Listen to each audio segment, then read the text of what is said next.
So now when I'm discussing this, this is another program, and you can see here, you see how it's dated even for me? I didn't do anything, right? It dates it for me if I want. Now I can put it, notice even it shows the cursor. You see this? How the mouse is? You see this line? So when they move the mouse even and you say, hey, you didn't say submit, I didn't do anything, I just went into that record. Well, you're showing the mouse where they said go ahead and edit and change my salary from, 100,000 to put another million. I think that's what I'm worth, right? Put another million. Or go ahead to that bank account, take that account and put it to another bank. Just take a couple of cents, you know what I mean? Take it every time, all those transactions. You start having the documentation, then you could have some of the experts, then you could have a number of people work on it, and then they could put then the text right here. Who doesn't know Word, right? And then a lot of times you want to send the document there. You have the document. Look how we're having then all the slides then that we went through. You see this? This looks like a suspicious character, right? Let's go see what we need to do with her. You know what I mean? Maybe we can find her on campus, right, with the face recognition. This was the one that was committing that crime. And notice here that I'm viewing a number of different technologies here, but the purpose is to repurpose it. So you can see that it's repurposed, and I can have it. This is only 5 pages, but if we have it, you can just take sections and say, this is the suspicious parts.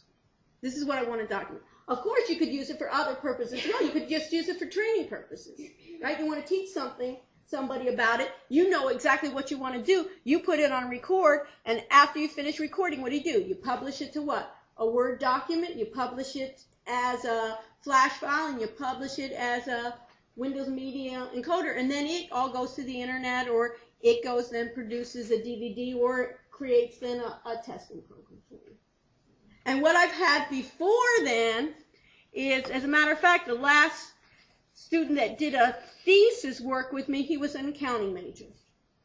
And when he was working on, he was looking at parts of using this for continuing professional education for accounting. So that's why I was talking to Dr. Lewis here, is that it doesn't necessarily, those that are interested in doing research, and now you have an idea, doesn't necessarily have to be computer information systems. And one end, my research is broad that in one end I'm getting people in computer science to do the technical part for me, but then having the other business students look at, you can think about it in international finance, how it's so important, in the international studies, that one of the things, did you see how the captions are? One of the things we had a number of people from Latin America and others is, what can you do? Just like you have a DVD where you can have multiple tracks for languages, you could have then multiple, you could have a Spanish track and a Portuguese track and a Chinese track. That you could then have it dubbed in, somebody speaking English, but then you'd want to have it in Chinese. So it'd be the same either way that you would be able to do it.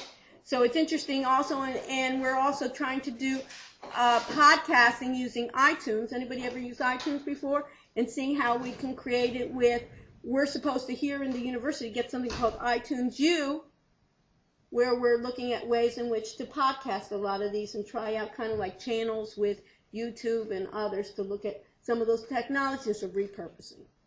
So I wanted to share it with you, and if you have questions, you're welcome. Okay, thank you. So you kind of got it in a book. And now what do I want to do?